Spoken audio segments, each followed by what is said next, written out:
Le mariage pour tous, donc, ouvert aux homosexuels. Le projet de loi sera présenté à la fin du mois. C'était une promesse de François Hollande, mais qui divise, les mêmes clivages, les mêmes dérapages, peut-être verbaux aussi, qu'au moment du Pacs, il y a 13 ans. Face à face ce soir, Isabelle Debré, sénatrice UMP des Hauts-de-Seine, bonsoir. Bonsoir. Vous avez été co-signataire avec 80 parlementaires d'un appel l'an dernier contre les unions de même sexe. Et puis Nicolas Gouguin, bonsoir. Bonsoir. Vous êtes porte-parole de la LGBT, cette association qui organise notamment la Gay Pride à Paris tous les ans.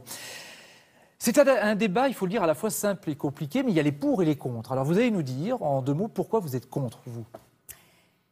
Je pense qu'il faut rappeler que le mariage civil, en premier lieu, est un acte juridique qui vise à établir un cadre institutionnel, en fait, pour un couple constitué d'un homme et d'une femme qui décide de fonder une famille.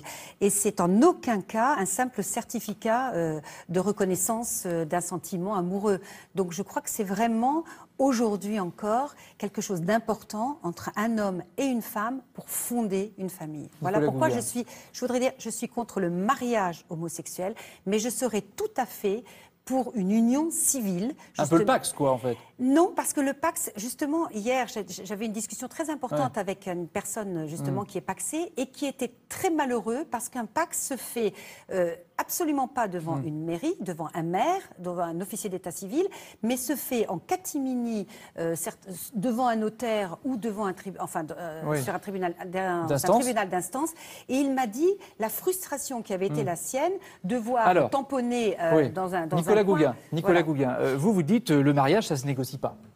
En fait, c'est tout simplement une question d'égalité et de liberté de choix. Liberté de pouvoir, quelle que soit son orientation sexuelle, soit être en union libre, soit conclure un Pacs, soit se marier. Donc c'est pour moi une question fondamentale d'égalité. Et le deuxième point, puisque vous parlez de la question des familles, je pense que ce qui doit nous occuper aussi dans ce projet de loi, c'est tout simplement de laisser aucune famille sur le côté. Et donc, moi, je trouve intolérable qu'il y ait encore des milliers de familles homoparentales qui, parce que ce sont des familles homoparentales, n'ont pas accès aux mêmes droits que les hommes, autres. 2 femmes qui ont des enfants. Tout à fait. Ouais. Et donc, il y a aujourd'hui des milliers d'enfants et de familles qui sont constituées et elles sont dans une situation de vide juridique. Alors, est-ce qu'on n'est pas en train de tout mélanger ou est-ce qu'au contraire, ça se tient tout ça ? Est-ce que l'adoption, l'homoparentalité, la procréation médicalement assistée, c'est-à-dire pouvoir faire des enfants éprouvettes, on va dire, pour faire simple, ça fait partie du débat sur le mariage ou est-ce que vous trouvez que c'est mélanger tout ?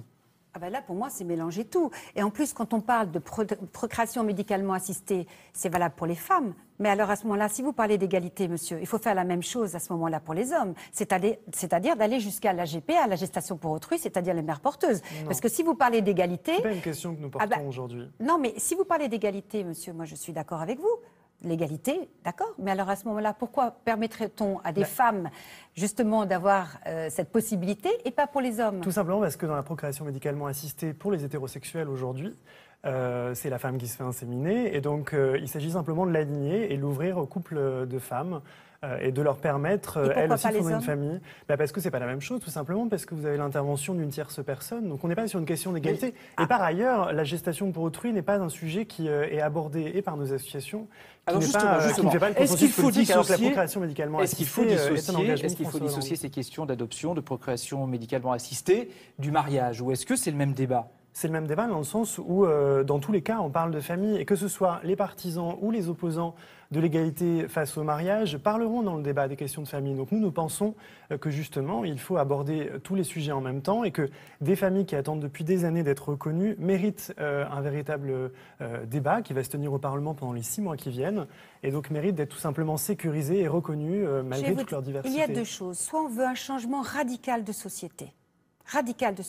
Alors à ce moment-là, il faut interroger les Français. Il faut à ce moment-là faire un référendum. Il ne s'agit pas d'un changement radical. C'est un changement radical de société à partir du moment où vous estimez que les couples homosexuels peuvent se marier, peuvent adopter. C'est un changement radical de société. Rapidement, pourquoi vous dites que c'est pas un changement radical ? Ça ne change rien aux familles hétéroparentales ou aux couples hétérosexuels, puisqu'on n'enlève aucun droit aux familles existantes aujourd'hui.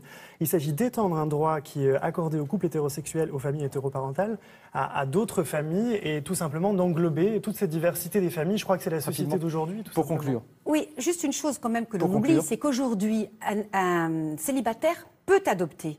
Oui. Donc le problème, si c'est un problème juridique, je crois que le Parlement peut effectivement travailler sur ce sujet de façon à protéger les enfants qui effectivement ont un père ou une mère et qui vit avec quelqu'un d'autre. À ce moment-là, juridiquement, on peut le protéger, ce que va faire d'ailleurs Patrice Gélard, va faire des propositions, mon collègue sénateur. Mais si on veut changer radicalement de société et véritablement instituer ça, il faut un référendum. Et je suis étonnée quand même que le président de la République est toujours prêt à justement parler, faire des commissions, faire des comités de réflexion. Un mot pour Nicolas Gouguin pas. pour conclure. Pas de référendum pour vous. Non, pas de référendum, tout simplement parce que c'était une question qui était très claire, très clairement évoquée dans la campagne présidentielle, et aussi parce que nous allons avoir un débat médiatique, politique, législatif, parlementaire dans les 6 mois. Débat qui a commencé ce soir. Débat qui a commencé ce soir. On Pourquoi ne peut pas le continuer. référendum On ne peut pas le continuer. Merci en tout cas Nicolas Gouguin. Merci C'est Isabelle difficile, Debré 6 minutes d'être venue pour sur un notre sujet aussi plateau. important. Vous le saviez en venant. Merci beaucoup.